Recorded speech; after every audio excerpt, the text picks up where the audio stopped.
Bugün tarixdən etibarən hər il sentyabrın 18-i ölkəmizdə Milli Musiqi Günü kimi qeyd olunur. Milli Musiqi Gününün təsis edilməsi Ulu Öndər Heydər Əliyevin ömrünü musiqi mədəniyyətimizin inkişafına həsr etmiş insanlara hədiyyəsi Azərbaycan mədəniyyətinə dəyərli töhfəsidir. Bugün anadan olmasından 140 il ötən Üzeyir Hacıbəylinin adı yarattığı musiqi incilərində yaşayır. Ölkəmizdə yüksək peşəkarlığı, orijinal, musiqi üslubu ilə seçilən bəstəkarlıq məktəbinin formalaşmasında Üzeyir Hacıbəylinin əvəzsiz xidmətləri olmuşdur. Dahi bəstəkarın yaradıcılığı Azərbaycan musiqisinə dünya şöhrətini qazandırmışdır. İndi isə gəlin birlikdə dahi bəstəkarımız Üzeyir Hacıbəyli haqqında hazırlanmış video süjeti izləyək. Bu ictimai xadim, Azərbaycan himninin müəllifi, Azərbaycanın xalq artisti Üzeyir Hacıbəyev. 1885-ci il sentyabrın 18-i Ağcabədidə Xurşudbanu Natəvanın Mirzəsi Əbdülhüseyn Hacıbəyev ilə Şirinbəyin Əlverdibəyevanın ailəsində anadan olur. Qısa müddət sonra ailəsi Şuşaya köçdüyü üçün uşaqlığı burada keçir. İlk musiqi təhsilini dayısı Ağalar bəy Əlverdibəyevdən alır. 13 yaş olanda Əbdülrəhim bəy Haqverdiyevin səhnələşdirdiyi Məcnun Leylinin məzarı üstündə tamaşasında xorda çıxış edir. Şuşada mədrəsədə və 2 illik Rus Tatar məktəbində 1899-1904-cü illərdə Qori müəllimlər seminariyasında təhsil alır. 1905-ci ildə bir il Hadrutda müəllim işlədikdən sonra Bakıya köçüb Bibi Heybətdə və Səadət məktəbində müəllimlik edir. Ana dili, hesab, rus dili və musiqi fənlərindən dərs deyir.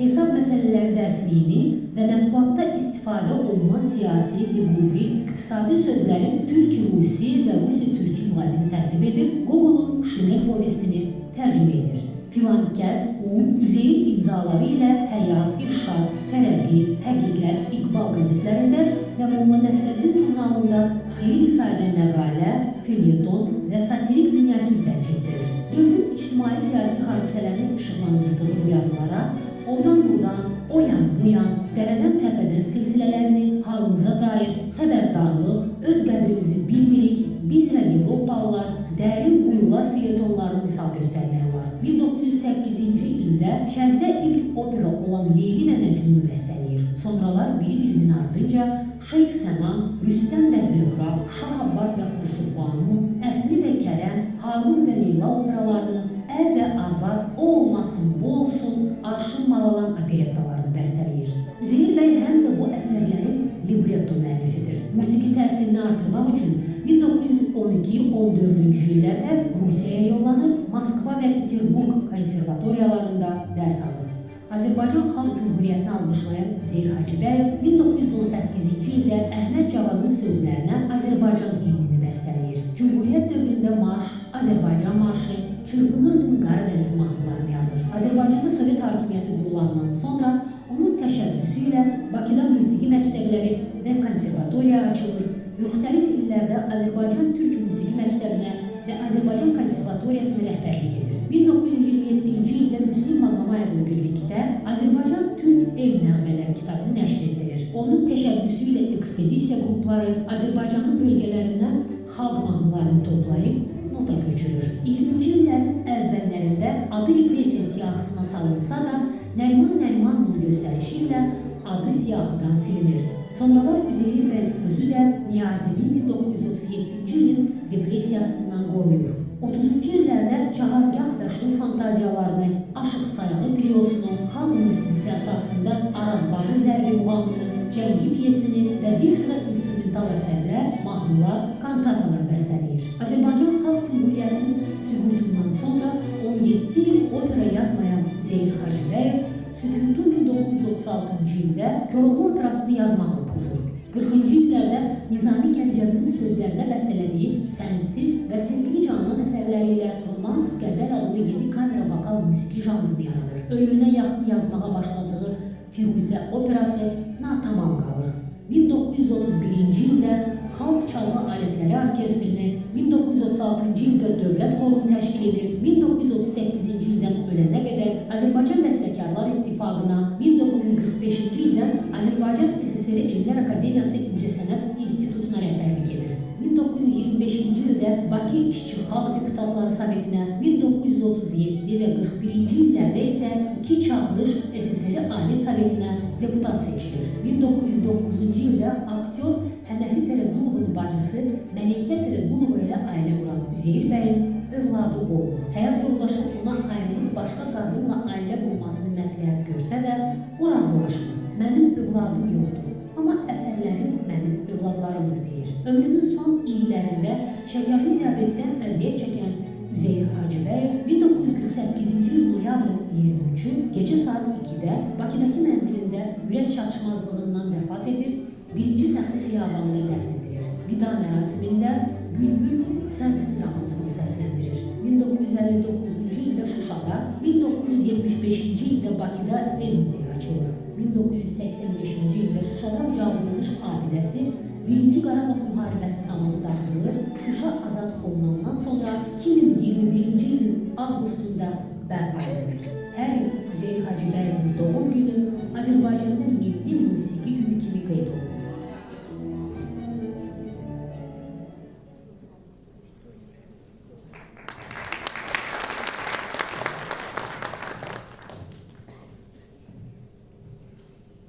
İndi isə dahi bəstəkar Üzeyir Hacıbəyli haqqında öz fikirlərini bölüşmək üçün İsmayıllı rayon Fazil Əzimov adına Uşaq İncəsənət Məktəbinin müəllimi və Niyal İnstrumental Ansamblın bədii rəhbəri Nizami Babayevi səhnəyə dəvət edirik.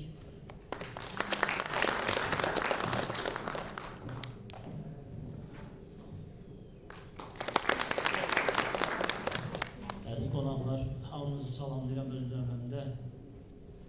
Artıq 2 gündür ki, bizim İsmayılımızda dahi bəstəkarın doğum günü qeyd olunur.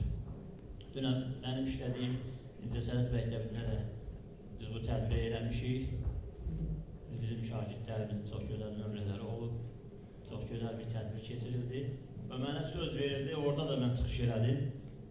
Bu gün də çıxış eləmək üçün məndən bura yeni direktor təyin olmuş Teymur müəllimə xahişini yerə sallayıb qəbul elədim onu. İlk öncə onu deyim ki, Teymur müəllimə minnətdarlıq bildirirəm. Ona görə ki, deməli ilk dəfədir ki, bu səhnədə musiqi günü qeyd olunur. Bunu açığını deyim. Həm alqışlansıdır, həm də bəlkə olmasın. Takibimizdə seçilmək olar.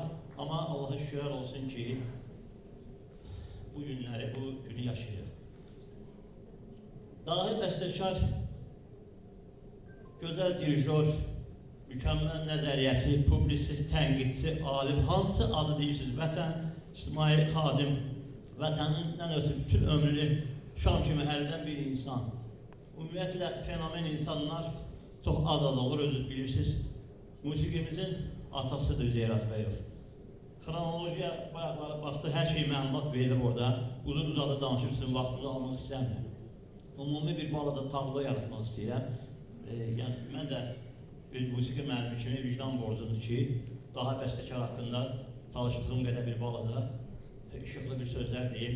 Ancaq o qədər onun haqqında kitablar, əsərlər, monografiyalar yazılıb ki, verilişlər çəkilib ki, yəni mənim nə qədər mükəmməl danışsam da onların, belə deyək, danışıqları, əsərləri qarşısında tılız qalır. Ona görə vaxt verirəm sizdə. Üzeyir Hacıbəyov bir xalqın həqiqətən də fəxr edəsi bir övladıdır. Bu insan Azərbaycanın musiqi mədəniyyətini inkişaf elətdirməkdən ötürü bütün ömrünü fəda edib. Çox şeylər burada deyildi, amma bəlkə də bir 5-10 o qədər şeylər var ki, o xronologiyada görsənilməli. Bu günləri bütün bəstəkarlıq məktəbinin banisi, profesional bəstəkarlıq məktəbini deyəndə nə başa düşülür? Ümumiyyətlə, bir xalq profesional musiqiyə yönəlir və bu xalqın kimliyi bütün dünyaya sübut olunur ki, doğrudan da bu xalqın bütün potensialı var. Yeşunda onu, necə deyim, möhürünü 37-ci ildə Koroğlu operası ilə mükəmməl opera olan, onun vizit kartı olan operanı da sübut elədi Üzeyir Hacıbəyov. 15-ci ilə qədər onun operaları, muğam operaları olub. Şərqdə ilk muğam operasıdır, yəni dünya onu bilmirdi, muğam nədir, opera nədir. Onun ilk dəfə novatoru oldu. Və şərqdə də ilk opera müəllifi kimi, yəni 2 dənə, bir dəfəyə 2 dənə novatorluq bir vəzifəsi icra eləmiş oldu bu şəxsiyyət. Ondan əlavə onu deyim ki, Üzeyir Hacıbəyov ümumiyyətlə bu xalqdan ötürü, xalqın gələcəyi üçün, xalqın inkişafı üçün, xalqın intellekt səviyyəsini qaldırmaqdan ötürü bütün həyatını inanın ki, fəda eləmiş bir adam idi. Heç nə demirəm, bir adi bizim profesional bəstəkarlarımızdan Qara Qarayevi, Cövhət Hacıyevi, bir çox bəstəkarları Moskvada gedib Shostakovich kimi bir müəllimlərdən dərs almağını, o vaxt bir balada ayrı-seçkilik var idi. Onlar indi kitablarda da yazırlar belə şeylər. Bunları biz o vaxt akademiyada oxuyanda bəzi müəllimlərimizin eşitdiyi bir sözləri danışıram mən. Üzeyir Hacıbəyovun belə deyək, onun çəkisinə, onun sözünün xətrinə o profesional bəstəkarlar gedib orada Moskvada çoxsu təhsil aldı. Rusiyadan nə qədər Azərbaycan dili bilməyən adamları, skripkası, yəni sənətkarları, musiqişünasları, Zeydiman kimi bir adam, Rubinstein kimi bir adamı baş konservatoriyasına gətirib, orada Azərbaycanla belə necə deyim, bir balaca da ağır söz olsa, deyim, o vaxt belə cəmaat geridə qalmış idi. Onu deməyə bir utanıram, amma insan da bir devir idi. O zamanda Üzeyir Hacıbəyov o insanları gətirdi ki, bu xalqda bir potensial görürdü. Çünki bu xalqın mükəmməl folklor var, bu xalqın yüksək mənəviyyatı var, dərin bir irsi var bu xalqın. Onu görürdü dahi bəstəkar və onu da elədi. Operettalarla xalqın içində cəmiyyətdə olan o belə eybəcərlikləri o göstərmək istəyir. Düz bugün baxırıq, gülməli göstərir. Amma o vaxt həmin o cəmiyyətin içində olan o eybəcərlikləri o süjet xətti kimi cavabda aşlayırdı. Operalarda da bilirik ki, Leyli Məcnun, Nəsli Kəram hamısında yəni məhəbbət dastanları var burada, sevgi dastanları, qəhrəmanlıq dastanlarına müraciət olunur. Ümumiyyətlə operanın süjet xəttlərindən dünya operalarında əsas süjet xətti bunlardır. Bir də əməyin təqlid olunmasıdır. Uzun-uzadı danışmaq istəməzdim. İstəyirdim o tar alətinin tarixə qovuşması var. Üzeyir Hacıbəyov olmasaydı, tar aləti adlı bir alət olmayacaqdı. Yəni, Sovet dövründə o özünü də güclə qorudu.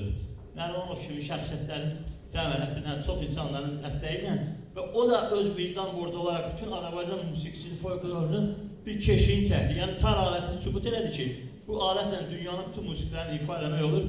Xalq sarı alətlər, orkestri, ospincilər təşkil elədi, xor qrupaları təşkil elədi. Neçə musiqiçilərimiz, yəni 30-cu ildən başlayaraq estrada, caz, simfonik orkestrlər əmələ gəlir. Azərbaycanda bu nə deməkdir bu? Böyük Niyazinin, Dahi Niyazinin, Tofiq Quliyevin, Allah rəhmət eləsin hamısına. Onlar musiqi günəşləri idi.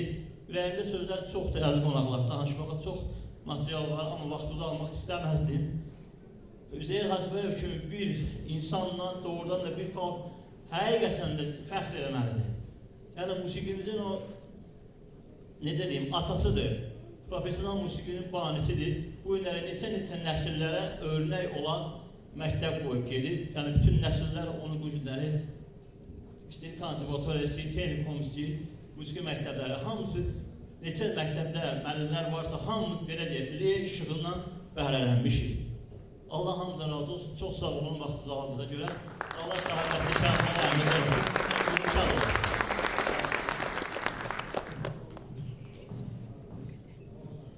Çox sağ olun Nizam müəllim, dəyərli fikirlərinizi bizimlə bölüşdüyünüz üçün. Beləliklə çıxış edir İsmayıllı rayon Heydər Əliyev adına Mədəniyyət Mərkəzinin Niyal İnstrumental Ansamblı.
tərəfindən 1910-cu ildə yazılmış 4 pərdəli operettasıdır.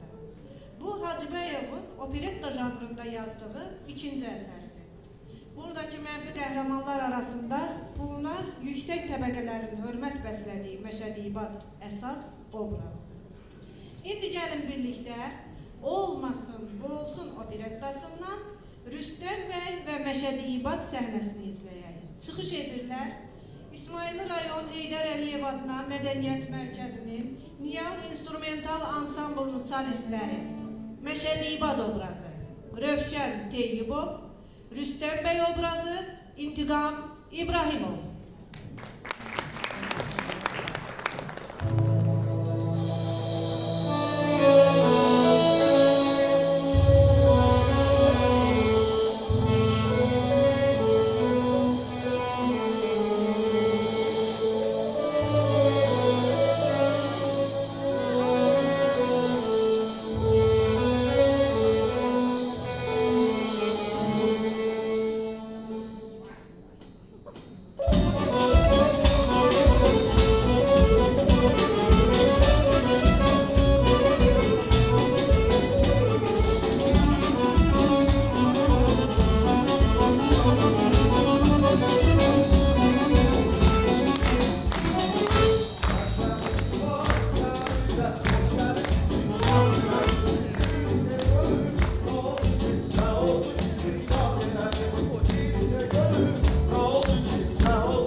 Geniş yayılmışdır. Üzeyir bəy Hacıbəyli Olmasın, Bu olsun operettasında da bu xalq rəqsindən geniş istifadə etmişdir. İndi isə çıxış edir İsmayıllı rayon Fazil Əzimov adına Uşaq İncəsənət Məktəbinin qarmon müəllimi Elvin Aşurov və şagirdləri.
Üzeyir Hacıbəylinin bir çox bəstəsi vardır ki, onlardan da biri bəstəkarın 1930-cu ildə yazdığı, sözləri Hüseyin Natiqə məxsus olan Qaragöz mahnısıdır. Mahnının ilk ifadəsi Xan Şuşinski olmuşdur. İndi isə gəlin həmin mahnını Niyal İnstrumental Ansamblının solisti Ramil Salmanovun ifasında dinləyək.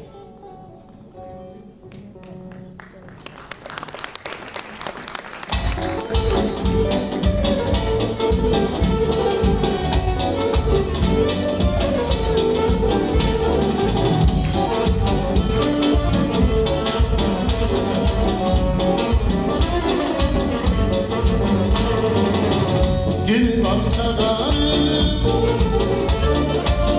saçına saçarım,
saçına saçarsan gün içinde güldana, kara göz kara göz.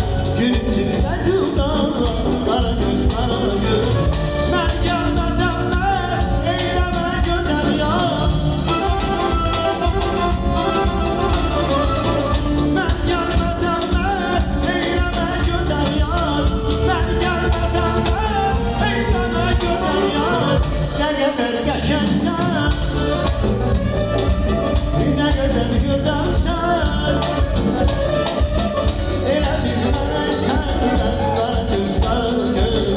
Elə bilmələk səndən qara göz qara göz. Elə bilmələk səndən qara göz qara göz. Elə bilmələk səndən qara göz qara göz.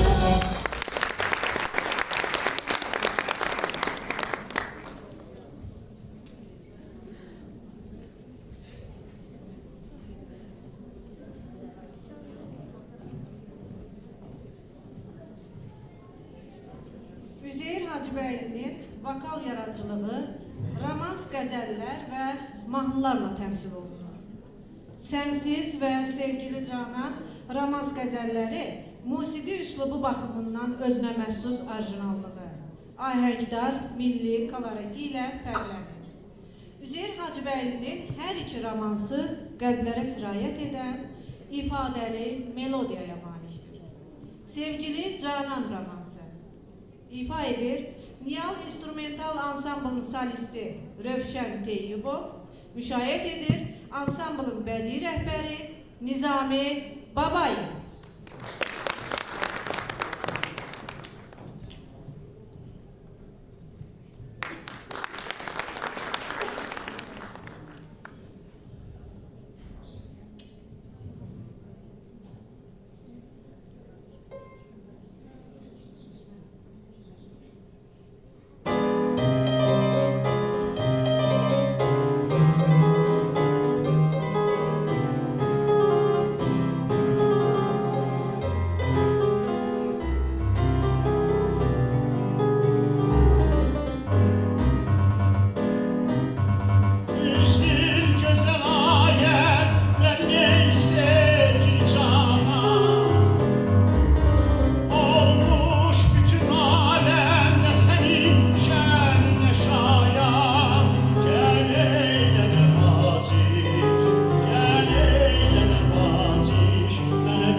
Arşın Malalan.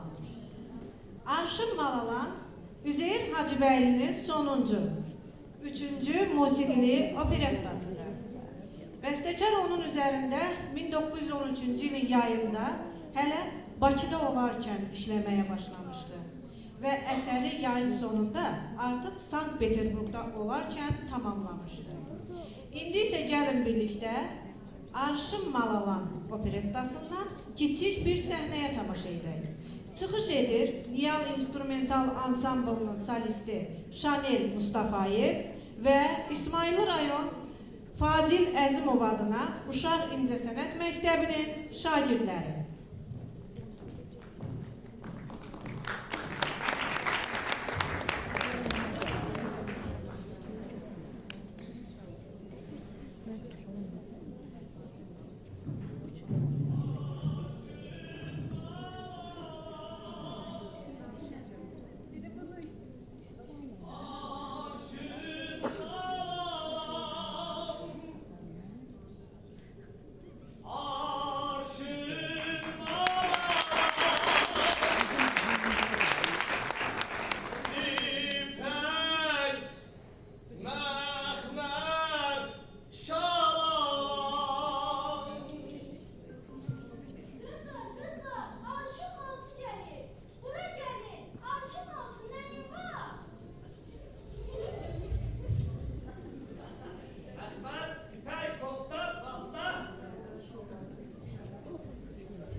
Azərbaycanda və Türkiyədə çox məşhur olan, dinləyicilərə vətənpərvərlik ruhunu aşılayan mahnı Azərbaycanın dahi şairi Əhməd Cavadın 1914-cü ildə Gəncə şəhərində yazdığı Çırpınırdı Qaradəniz şeirinə dahi bəstəkar Üzeyir Hacıbəyov tərəfindən 4 il sonra 1918-ci ildə bəstələnmiş musiqi əsasında yaranmışdı. O zaman Üzeyir bəy bu mahnını Nuri Paşanın komandanlığındakı Qafqaz İslam ordusunun Azərbaycandakı qəhrəmanlıqlarına ithaf etmişdi. Gəlin birlikdə həmin mahnını dinləyək. Söz verilir, ömrünü İsmailli mədəniyyətinə həsr etmiş. Azərbaycan Respublikasının prezidenti Cənab İlham Əliyev tərəfindən əməkdar mədəniyyət işçisi və tərəqqi medalı ilə təltif edilmiş səhnəmizin parlayan ulduzu Sahibə xanım Abdullayevaya.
Qarabağ Azərbaycandır.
İndi isə söz verilir İsmayıllı rayon Heydər Əliyev adına Mədəniyyət Mərkəzinin direktoru Teymur Əzizliyə. Buyurun Teymur Əzizliyə.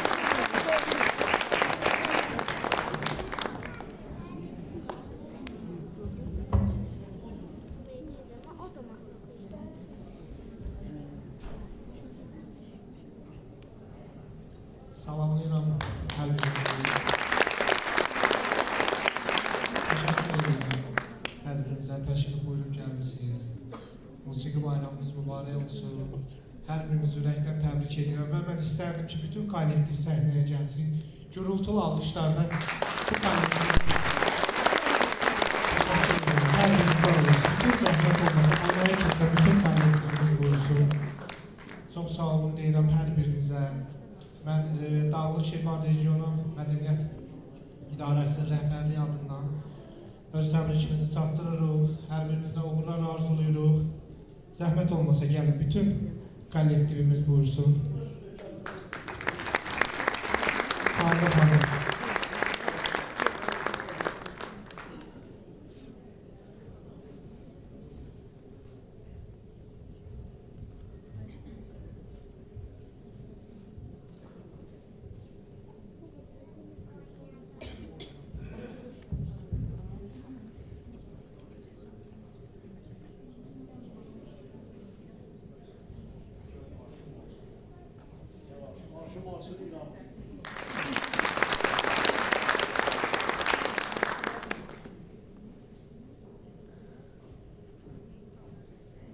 Sahilə xanım da gürültülü alqışlarla. Hər birinizi bu bayram münasibətilə təbrik edirəm. Mən istərdim ki, Sahilə xanım bir-iki kəlmə öz ürək sözləri desin, bu tədbirimizlə bağlı. Həmişə, hər zaman dəstək olub bizlərə. Buyurun Sahilə xanım. Əvvəldən gələ deyəsən ki, çıxış edəcəksən, birdən və söz verirsən, yəni istəyirsən mən pərt edəsən, bacarmasan bəli.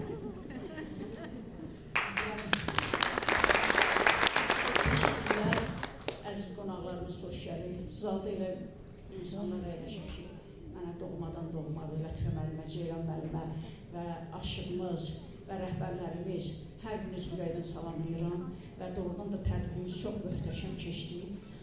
Allah bizim dahi üzerimizə rəhmət eləsin. Üzeyir Hacıbəyev elə bir dahi insan olub ki, təsəvvür edin ki, 21 yaşında bir oğlan Leyli Məcnun yazmaq nə deməkdir? Və mən nə qədər danışsam da burada bizim dahimiz, başımızın tacımız Zami müəllim dayanıb, onun yanında biz sənətdən belə danışa bilməliyik. Və doğrudan da tədbirimiz möhtəşəm keçdi, gözəl keçdi. Gələn ayaqlarınız var olsun, sizi hər birinizi mən maç güc eləyirəm, əcəb eləyirəm.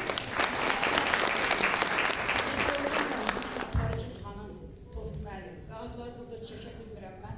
Burada meştibazı oynadılar, doğrudan da mən biz o vaxtın adamları da belə deyək. Doğrudan da bir an o keçmişlər gəldi mənim özümün qabağında. Doğrudan da necə gözəl oynadınız Gülşən müəllim. Təşəkkür edirəm, Tofiq müəllim, təşəkkür edirəm. Bütün aktyorlarımıza, aparıcılarımıza, rəhbərliyimizə, hər birinizə bu tədbirə görə, bu möhtəşəm tədbirə görə çox təşəkkür edirəm. Və bizim mədəniyyət evində böyük bir dönüş var. İstər sənət baxımında, istər davranış baxımında mən sizə təşəkkür edirəm Teymur müəllim. Var olasınız, Şanel müəllim, yaxşı oynadın ha, super, belə yaxşı. Və müğənni yoldaşlarım burada, Rami, Rövşən, İntiqam, birdən adlarını Doramet, burada çıxandan sonra gör başıma nələr gəlir. Hər birinizə mən təşəkkür edirəm. Bura gələn qonaqlarımızı bir də deyirəm, sizi çoxlu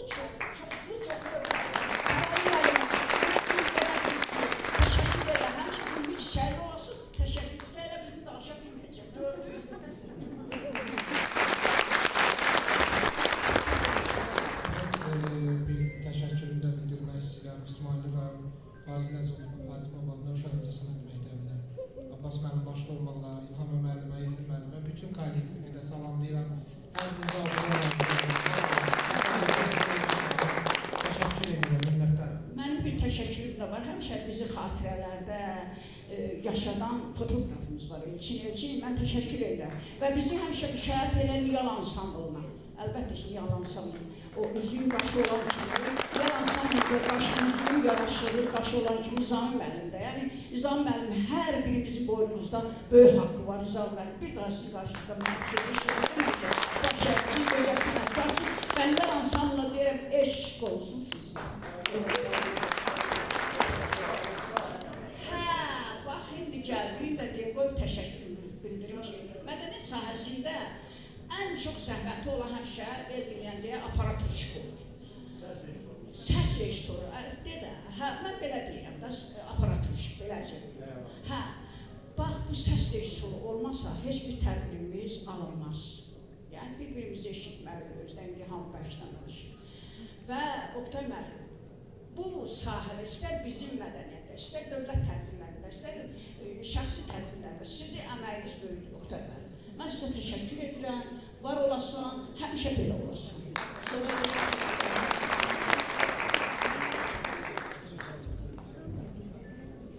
Gözəl xanımız. Çox sağ olun Sahibə xanım dəyərli sözləriniz üçün. Hörmətli tədbir iştirakçıları, bununla da Üzeyir Hacıbəylinin doğum gününə və Milli Musiqi gününə həsr edilmiş tədbirimiz sona çatdı. Gələk görüşlərə. Çox sağ olun ki, gəlirsiniz. Adətən Bakıdan, oradan, buradan qonaqlarımız olanda zalımız dolur, gələnlər var. Belədir, bizdə belədir. Mən sizə çox təşəkkür edirəm ki, bir təəssübkeş kimi, bir yerli insanlar kimi əziyyət çəkib gəlmişsiniz. Adətən bizdə belədir, Bakıdan var, hansı müğənnilərdir? Bu bizdə var. Onda olanda zal lağ-balaq dolur. Amma mən yenə də deyirəm, mən elə bilirəm ki, bu zalda əlavə rəstə olar qoyun. Hər birinizə mən çox sağ olun deyirəm ki,